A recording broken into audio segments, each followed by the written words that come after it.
فخ أنا مش قدها. أخطر جملة ممكن تقولها لنفسك، مش مفيش فرصة، لكن أنا مش قدها. بتجيلك فكرة حلوة، مشروع، شغل جديد، خطوة مختلفة، وأول حاجة تيجي في دماغك لأ، الموضوع كبير عليا. تبص لناس ناجحة وتقول أكيد أذكى مني، أكيد ظروفه أحسن، أكيد عنده واسطة. بس الحقيقة محدش فيهم بدأ وهو واثق. كلهم كانوا خايفين وغلطوا ووقعوا واتعلموا. الفرق إنهم ما سمعوش الصوت اللي بيحبطهم. صوت أنا مش قدها ده مش حقيقة، ده خوف بيحاول يوقفك.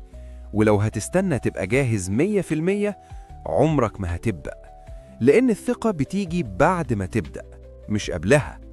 جرب بس، أسوأ حاجة ممكن تحصل هتتعلم، وأحسن حاجة حياتك كلها ممكن تتغير.